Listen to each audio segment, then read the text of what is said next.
날씨가 좀 많이 쌀쌀해졌죠. 마스크를 쓰고 있는 게 좋다, 그런 느낌 안 드셨어요? 얼굴에 온기가 계속 남아 있어서.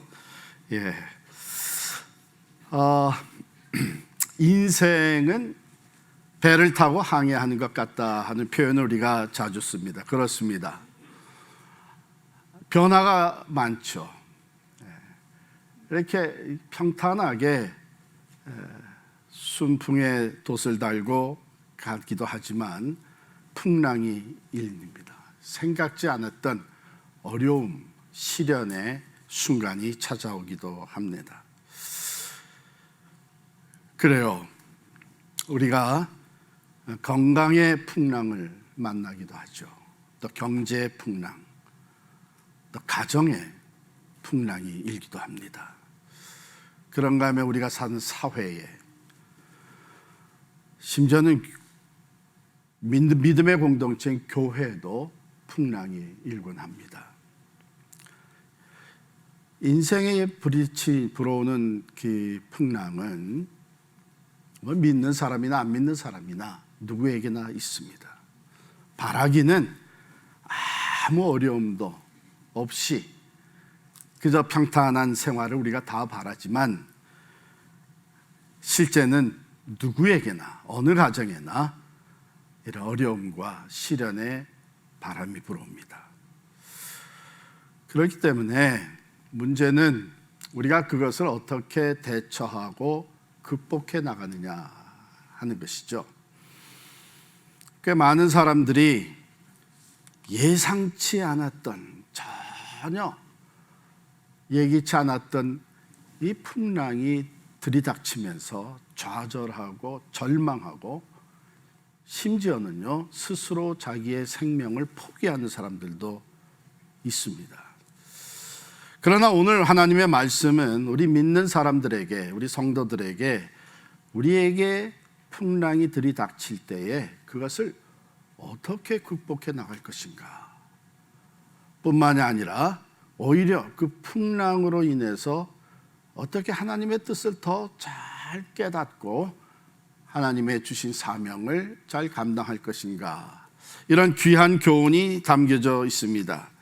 먼저 보게 되면 갑자기 풍랑이 들이닥친 것을 우리가 본문에서 읽게 되는데요. 13절 보실까요? 13절, 27장 13절에 보면, 남풍이 순하게 불매 그들이 뜻을 이룬 줄 알고 닻을 감아 그레데 해변을 끼고 항해하더니 순하게 남풍이 불었다. 우리가 가끔 표현하듯이 순풍의 돛담배와 같이 아주 어려움 없이 항해가 시작이 되었습니다. 이 출발하기 전에는 두 의견이 있었어요. 사도 바울은 그가 지금까지 여러 차례 항해, 물론 바울이 선장도 아니고 하지만 많은 그 항해 경험, 특별히 그 지역의 경험을 통해서 지금은 아니다, 위험하다, 여기서 그냥 겨울을 지내고 떠나는 것이 좋다 하고 미항이라고 하는 것에 머물러 있기를 원했어요. 그런데 그 선장과 선주, 그들은 아니다, 여기 미항이라고 하는 것에서는 겨울을 나기가 조금 불편하다, 그러니까 한 60km 정도 떨어진 곳에 베닉스라고 하는 좋은 항구가 있으니까 그곳에 가서 겨울을 보내고, 그리고 로마로 가자. 자, 이런 의견이었는데, 결국은 백부장이, 바울과 또 죄수들을 수송해서 가던 이 백부장이 선장과 선주의 얘기를 그대로 그렇겠죠. 아무래도 선장의 얘기가 더 권위가 있었겠죠. 그래가 출발을 했습니다. 남풍이 순하게 불어줬어요. 우리가 원하던 대로 잘 진행이 되는구나. 어쩌면은 바울이 한 얘기가 오히려 더 마음에 언짢게, 이렇게 잘 갈 걸 괜히 그런 말을 해가지고 걱정을 하면서 떠나게 만들었나. 자, 그런 가운데 전혀 예상치 않았던 일이 발생합니다. 죽음의 북동풍이 불어온 거예요. 14절 보니까 얼마 안 돼요. 그러니까 잘 출발을 해서 편안히 가다가 섬 가운데로부터 유라굴로라는 광풍이 크게 일어났다. 그렇게 되어 있습니다. 섬의 내륙으로부터 불어오기 시작한 겁니다. 아무 경고도 없이 갑자기 광풍이 몰아닥친 것이죠. 여기 그 유라굴로라고 하는 이름을 가만히 보면요, 헬라어로 유로스라고 하는 단어와 또 라틴어로 아킬로라고 하는 단어가 합쳐진 합성어예요. 그 당시의 선원들은 이 광풍을 뭐라고 표현했냐면 이건 북동풍이다. 북동풍. 그래서 죽음의 북동풍이라고 표현했던 것입니다. 허리케인과 같이 아주 강력한 파워로 불어닥치는 것이죠. 그래서 우리 영어 성경에 보면은 northeaster라고 번역한 데도 있고 허리케인이라고 번역한 것도 있습니다. 그러니까 동쪽 동풍, 강력한 동풍과 또 강력한 북풍이 합쳐지면서 굉장히 파괴력을 가지고 들이닥치는 광풍이 바로 유라굴라인 것이죠. 이게 들이닥치니까 경험이 많은 뱃사람들은 그 순간 직감하게 된 것이죠. 야, 이거 잘못하면 죽겠다. 자, 이렇게 잘 나가다가 전혀 예상치 않았던 광풍이 들이닥쳤습니다. 아마 이럴 걸 알았으면 사도 바울의 말을 들어야 됐을 걸 하는 후회감도 있었겠죠. 근데 우리가 살아가는 인생이 그런 것 같아요. 우리의 생각과 판단, 모든 그 논리, 경험 해가지고 이거 하면 된다. 문제없이 잘 나가게 될 것이다 해서 사업을 시작을 하고 가정이 시작이 되고 또 다양한 일들이 참 큰 기대 가운데 시작이 됩니다. 실은 믿는 사람으로서 이것은 하나님이 원하시지 않는 것일 수도 있겠다. 내가 이건 타협하지 않아야 되는 것 같은데, 그러나 현실이 그러니까 이런 마음을 가지고 시작을 했는데 아니나 다를까 잘 나가는 거야. 시작이 좋아요. 역시 내 판단이 맞았어. 하나님의 말씀이 있기는 하지만 역시 현실적으로 볼 때는 내 결정이 맞았어. 이렇게 하고 나가다가 그런지 예상치 못했던 어려움과 시련을 당할 때가 있습니다. 기도도 하지 아니하고 하나님의 말씀이 생각났음에도 그것을 무시하고 그냥 진행했던 것을 후회하는 이런 일들도 생기는 것이죠. 바로 이 바울을 태운 이 배는 276명이 탄 배입니다. 그러니까 제법 큰 배예요. 그리고 거기에는 많은 그 양식들, 곡식들, 그리고 각 지방에서, 그러니까 로마의 식민지인 각 지방에서 나오는 특산물들 같은 것들이 많이 실려 있어서 이것을 로마로 운송해 가는 그런 배입니다. 거기에 죄수들도 더불어서, 특별히 바울은 예루살렘에서 붙잡혀서 거기서 재판을 시작을 하려고 했는데 바울이 나는 로마 시민권을 가진 사람이니까 나는 가이사의 법정에 가서 로마의 황제 가이사의 법정에서 재판을 받겠다 해서 그것을 무시할 수 없기 때문에 이제 로마로 가게 된 것이죠. 그런데 유라굴라가 들이닥치면서 이런 일들이 벌어졌어요. 18절 보실까요? 우리가 풍랑으로 심히 애쓰다가 이튿날 사공들이 짐을 바다에 풀어버리고, 이 짐이 어떤 짐들이에요? 이거 다 돈 되는 짐들입니다. 값이 나가는 것들입니다. 이거 로마까지 가지고 가면 상당한 돈을 벌어들일 수 있는 그런 짐들입니다. 그런데 다 풀어서 버리게 됐습니다. 왜? 이게 죽음의 위기에 봉착하게 되면 우리가 세상에서 가치 있다고 생각했던 것들이 사실 더 이상 의미가 없는 거죠. 다 버렸어요. 그 다음에 19절 보게 되면 사흘째 되는 날에 하루가 더 지났어요. 이제는 배의 기구를 그들의 손으로 내버린다. 누가 버리라고 해서가 아니라 살기 위해서 자기 자신들이, 선원들이, 뱃사람들이 배에 없어서는 안 되는 기구들을 다 버리게 된 거예요. 지금 당장이 급해진 거죠. 나중에는 이제는 그건 더 이상 별 의미가 없어요. 지금 살고 봐야 되는 상황 속에서 배의 기구를 스스로 다 내버립니다. 그리고 한 절 더 내려가면 20절에 이런 말씀이 나와요. 여러 날 동안 해도 별도 보이지 아니하고 큰 풍랑이 그대로 있음에 구원의 여망마저 없어졌더라.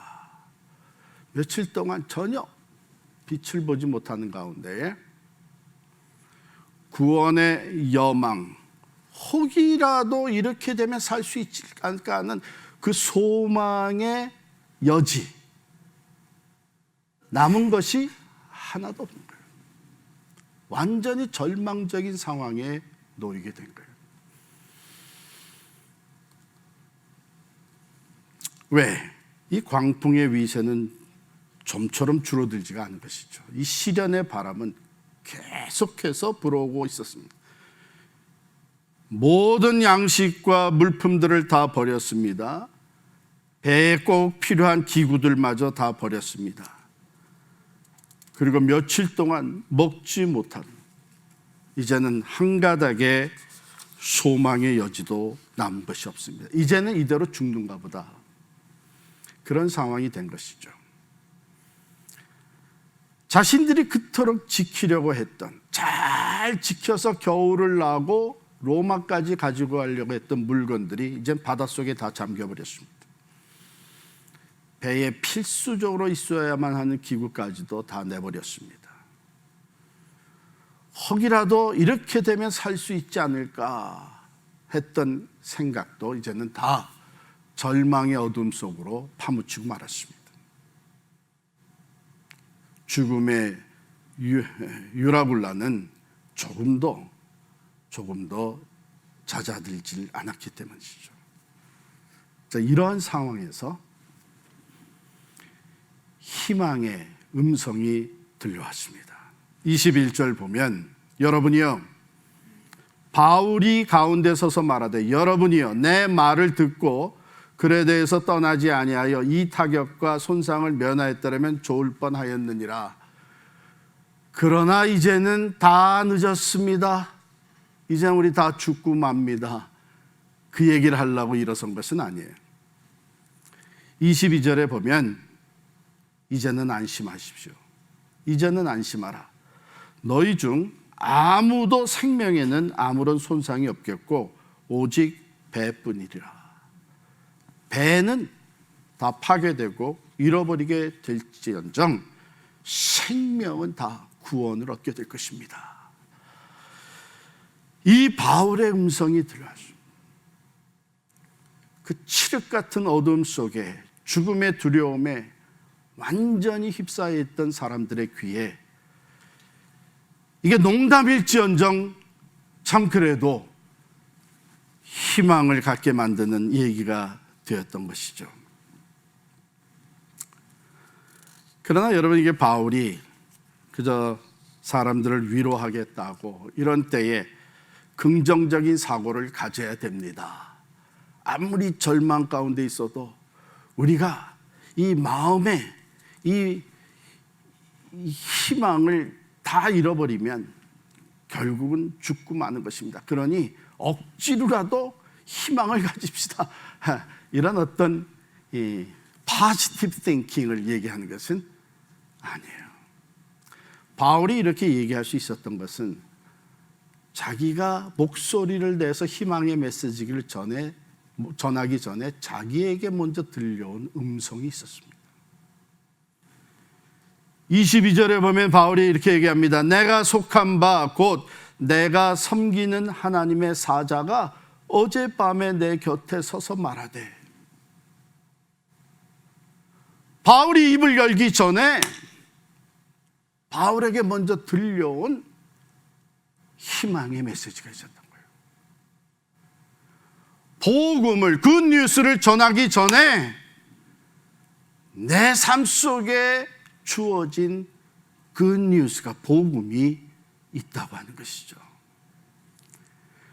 만들어낸 얘기가 전혀 아니고 내게 들려왔던 분명한 하나님의 음성이 있었기 때문에 그것을 담대하게 선포할 수 있었던 것입니다. 그게 뭡니까? 바울아, 두려워하지 말라. 네가 가이사 앞에 서야 하겠고 또 하나님께서 너와 함께 항해하는 자를 다 내게 주셨다 하였으니.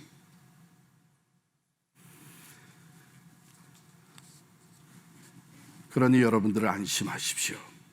내가 이 음성을 들었습니다. 하나님이 이 메시지를 내게 주었습니다. 안심하십시오. 여러분들 중에 아무도 생명에는 손상이 없고 오직 배만 잃어버리게 될 겁니다. 여기 안심하라고 하는 말, 그 헬라 단어가 본래는 더 이 기뻐하라라는 뜻을 담고 있어요. 그러니까 이 잘못 얘기하면 미쳤다는 얘기 듣기 딱 맞은 상황이에요. 이게 지금 다 죽어갈 판인데 뭐 기뻐하라고. 안심하게, 어떻게 안심할 수 있느냐. 그런데 여러분, 하나님께서 우리 세상에 선포하게 하시는 복음은 죄와 허물로 죽은 영혼들에게 선포하게 하시는 것입니다. 전혀 소망이 없어 보이는 사람들에게 소망이 선포되어지고 이미 죽은 영혼들에게 생명의 복음이 선포되어지는 것, 이것이 하나님이 오늘도 우리들을 통해서 하시는 놀라운 구원의 역사인 줄을 믿습니다. 자, 그러면 우리의 관심은요, 도대체 이런 상황 속에서 어떻게 바울은 이런 굿뉴스를 선포할 수 있었을까? 어떻게 이렇게 담대하게 확신을 가지고 이 사람들에게 이런 복음, 생명이 구원받게 된다고 하는 확실한 메시지를 선포할 수 있었을까? 첫 번째는요, 사도 바울은 이 큰 풍랑 속에서도 자기가 하나님과 가지고 있는 개인적인 관계를 놓지를 않았어요. 다른 말로 하면 큰 풍랑, 죽음의 이 풍랑 속에서도 그는 개인적이고 생생한 하나님의 교제를 이어가고 있었다는 것입니다. 그 광풍, 그 파도, 두려워서 또 어쩔 줄 모르는 사람들, 그 상황을 보게 되면 어디서 그런 메시지가 나올 수 있겠습니까? 그런데 바울은 그 풍랑 속에서 깊은 어두움과 두려움의 상황 속에서도 그는 하나님과의 교제가 계속 이어지고 있었다는 것입니다. 하나님께 기도하며, 바울이라고 마음이 편해서 잠을 잤겠어요? 그러나 바울은 잠 못 이루는 이 밤, 두려움의 밤에 그는 하나님을 향하고 있었다는 것이죠. 여러분, 기도는 생명줄입니다. 죽음의 상황 속에서 우리가 살 수 있는 유일한 길은 기도하는 것입니다. 하나님을 바라보며 하나님을 의지하는 것, 모든 것 가운데 살아 역사하시는 그 풍랑조차도 다스리시는 하나님을 온전히 바라보는 것, 그게 바울의 모습이었어요. 그래서 남들이 듣지 못하는 음성을 듣습니다. 남들이 보지 못하는 희망을 보게 됩니다. 여러분, 살아계신 하나님과 나 사이에 친밀한 교통이 있다고 하는 것은 그게 바로 희망이요, 생명이요, 구원과 능력이 되는 줄을 믿습니다. 바울은 기억합니다. 이때만 아니라 전에도 하나님께서 사도행전 23장 11절에 보면 그날 밤에 주께서 바울 곁에 서서 이르시되 담대하라. 내가 예루살렘에서 나의 일을 증언한 것 같이 로마에서도 증언하여야 하리라 하시니라. 그때 들려줬던 음성이 다시 또 자기에게 들려지는 것을 확인합니다. 사랑하는 성도 여러분, 여러분들이 지금 어떤 어려움과 또 인생의 풍랑에 젖어 있을지라도, 빠져 있을지라도 하나님을 바라보시기를 바랍니다. 기도로 하나님께 나아가시를 바랍니다. 성도에게 있어서 기도는 생명줄입니다. 이걸 놓지 마시기를 바랍니다. 어떤 상황 속에서도 하나님 우리와 함께 계십니다. 어떤 상황에서도 하나님 우리에게 귀 기울이고 계십니다. 우리의 기도를 들으실 뿐만 아니라 우리들에게 말씀하시는 하나님이신 줄을 믿습니다. 자, 이 메시지를 들었을 때에 사도 바울은 그 메시지 가운데서 자기에게 주어진 사명이 여전히 있다고 하는 것을 깨닫게 되는 것이죠. 여러분, 우리가 고생하고 있다는 거, 이 어려움과 슬픔과 이 참 시련 가운데서 우리가 고독하게 노를 젓고 있다고 하는 것 그 자체만으로도 힘들고 괴로운 일인데 도대체 왜 내가 이 고생을 해야 되는지, 왜 내가 이런 상황 속에서 살아나야 하는지 그 이유와 목적을 모른다면 절망뿐이죠. 생의 의욕을 우리는 쉽게 상실하고 맙니다. 그래서 우리 옛 어른들의 말에 생즉명이라는 말이 있죠. 살아있다고 하는 것은 바로 사명을 뜻한다. 살아있다고 하는 것은 할 일이 있다는 것이죠. 사명이 있다는 것이죠. 생명의 주인이 되시는 하나님께서 우리를 여전히 아무리 상황이 어렵고 힘들어도 여전히 이 가운데 우리의 생명을 두고 계신 것은 우리에게 사명이 있기 때문입니다. 시편 118편 17절에 보면 시인이 이렇게 고백합니다. 내가 죽지 않고 살아서 여호와께서 하시는 일을 선포하리로다. 바울에게 이런 사명이 주었어요. 바울아, 두려워하지 말라. 네가 가이사 앞에 서야 하겠고 또 하나님께서 너와 함께 항해하는 자를 다 네게 주셨다 하였습니다. 두 가지 사명이에요. 장차 이제 하나님이 계획하신 대로 이 항해가 다 끝나게 되면 로마에 들어가서 로마의 가이사의 법정, 즉 바울이 늘 하고 싶었던 내가 로마에 가서도 예수의 복음을 전해야 될 텐데 성령께서 하신 말씀이 예루살렘에서 온 유대와 사마리아와 땅끝까지 증인이 되리라고 하신 말씀인데 내가 땅끝까지 가야 될 텐데, 그런데 하나님께서는 바울을 그 위대한 엄청난 로마 제국의 심장부로 들어가게 하십니다. 가이사의 법정, 황제의 시위대 안으로 들어가게 하시는 거예요. 자유인의 몸으로 가면 거기에 근처도 못 갔죠.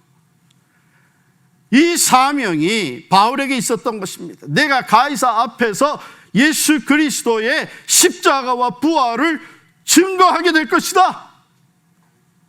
그렇다면 하나님이 이 모든 풍랑 가운데서 나를 지키시고 구원해 주시고 그래서 이 사명을 감당케 하실 것이라는 확신이 생깁니다.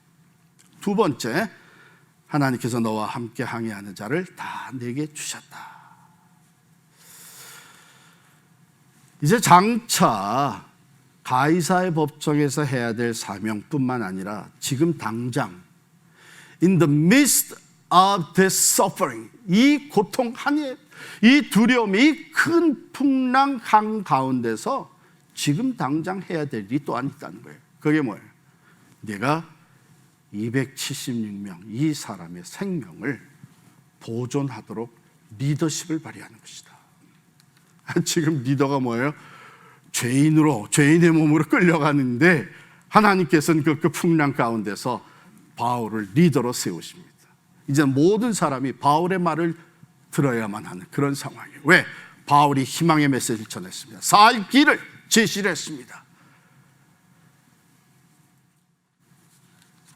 사랑하는 성도 여러분, 여러분과 제가 지금 어렵고 힘든 상황을 지나가더라도 하나님이 우리의 생명을 여전히 이 땅에 두신 것은 하나님이 우리를 통해서 하시고자 하시는 목적이 있기 때문인지를 믿으시기를 바랍니다.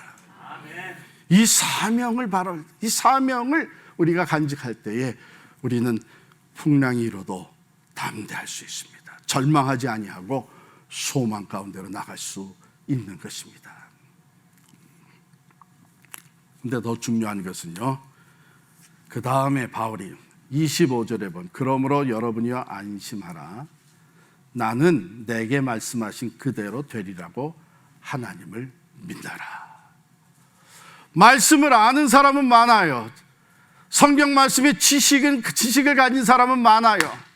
두려워 말라 내가 너와 함께함이니라. 예수님 말씀하시기를 내가 볼지어다 내가 세상 끝날까지 너희와 항상 있을 것이다.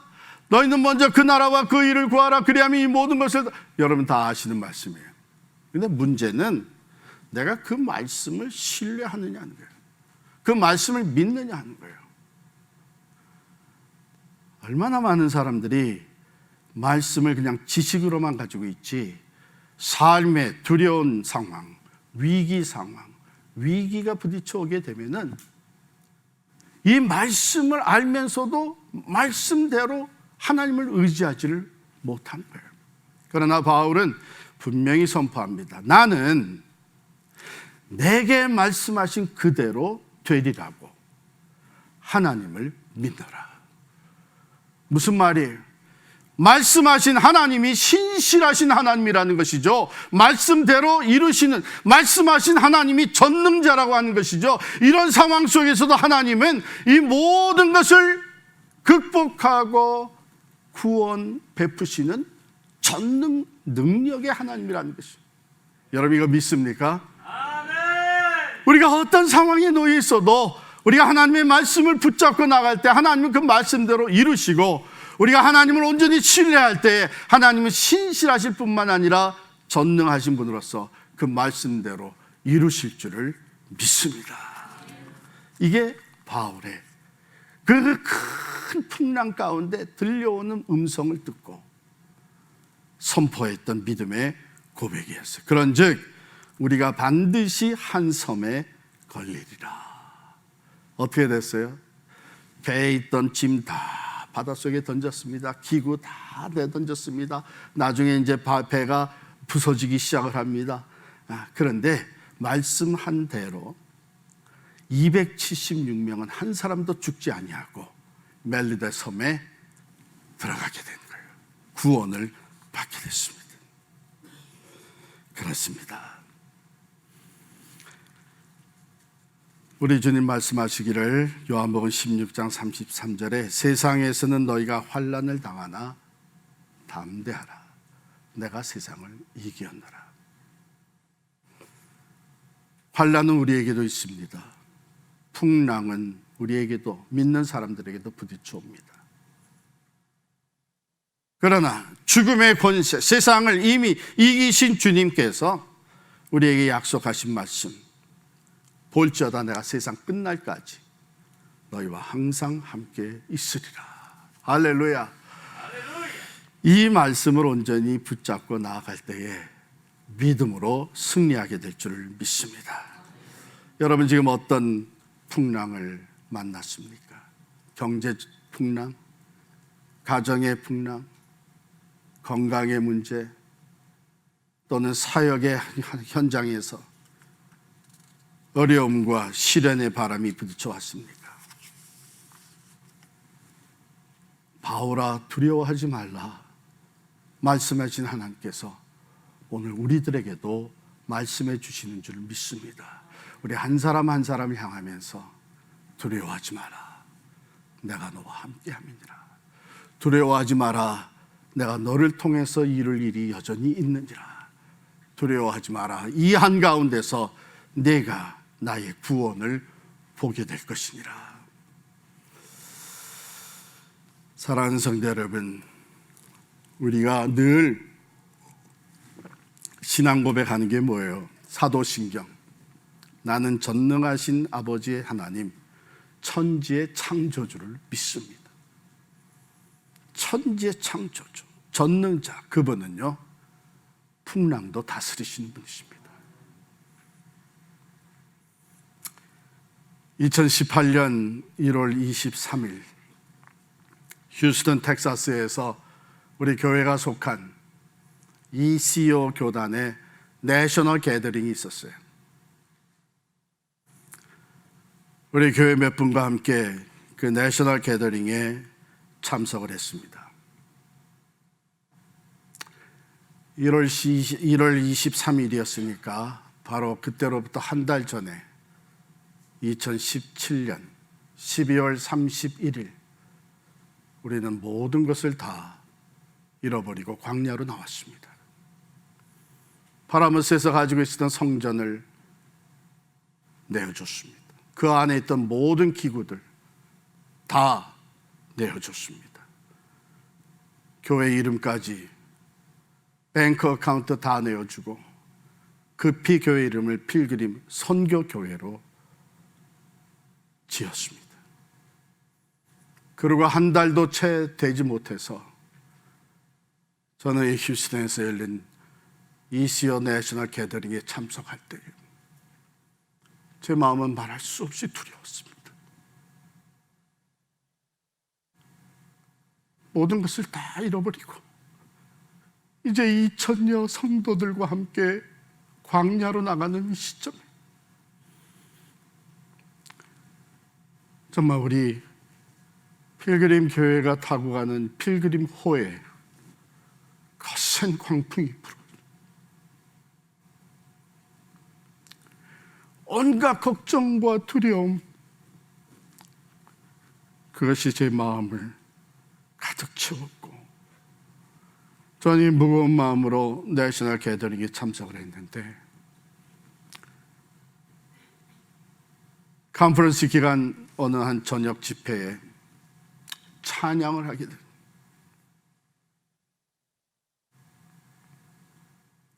그 찬양을 통해서 하나님이 말할 수 없는 위로와 소망과 확신을 주셨는데 한 성인 2,000명 정도가 함께 모여 하는 컨퍼런스였어요. 저는 뒷자리에 테이블에 앉아가지고 일어나서 전부가 다 찬양을 할 때에 일어나서 찬양을 하지만 제 주변에는 전부 키가 장대같이 큰 우리 미국 형제들이 있어요. 거기서 그 가운데서 손을 들고 찬송을 하는 눈물이 막 흐르는 거예요. 너무나 감격스러워서 제가 지금 찬양을 하든지 그냥 이 cry out 하는 건지 모를 정도로 눈물을 흘리면서 찬양을 하나님께서 그때 그 찬양을 통해서 제 마음을 만져주셨어요. 오직 주님만을 바라볼 수 있는 시간이 되었습니다. 그 수많은 걱정과 또한 그 엄습해온 두려움, 이 모든 것들이 잔잔하게 다 사라지는 것을 느꼈습니다. 찬양을 인도하는 사람이 찬양을 마치면서 이제 주변에 있는 분들과 5명, 6명씩 둘러싸서 기도하십시다. 서로를 위해서 기도해 주십시다. 그랬는데 제가 찬양하면서 눈물을 흘리는 것, 또 이 cry out 하는 것을 옆에서 찔끔찔끔 보면서 했던 그 형제들이 저를 둘러싼 거예요.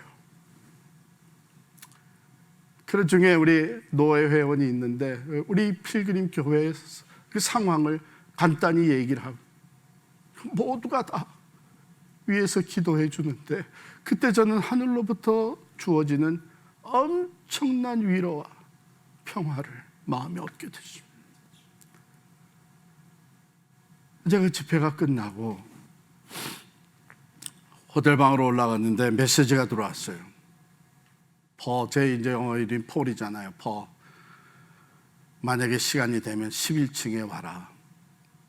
봤더니 우리 이코 교단에 앞장서서 섬기는 이제 백인교회 리더들 대부분이 미국 교회로서 참 상당히 큰 교회 담임 목사들이 이제 컨퍼런스 끝나기 전에 모여서 앞으로의 일들을 좀 의논하는 자리인데 저를 초청을 해줬어요. 그러니까 올라갔더니 우리 총회장이 바로 한 달 전에 있었던 일을 우리 여기 있는 분들에게 좀 간단히 설명을 하라. 그래서 저희가 겪은 것을 다 얘기를 했죠. 그랬더니 모두가 다 그 아픔을 함께 나누면서 저를 위로해 주더라고요. 그래서 제가 그때 간증을 했습니다. 내가 바로 이전에 드렸던 예배 시간에 이 찬양을 부르면서 하나님께서 내게 엄청난 위로와 평화를 주셨다. 참 감사하다고. 또한 여러분께서 기도해 주니까 너무나 힘이 된다고. 그 찬양은 어쩌면 제가 평생 잊지 못할 찬양이 될 겁니다. It is well with my soul. 내 영혼 평안해. 내 영혼 평안해. 큰 풍랑 가운데 하나님을 향할 때 하나님께서 위로와 소망의 메시지를 주시며 믿음의 주여 또 온전케 하시는 예수님만 바라보며 나아가게 해주셨습니다. 오늘 말씀을 마치면서 이 찬양을 함께 부르기를 원합니다.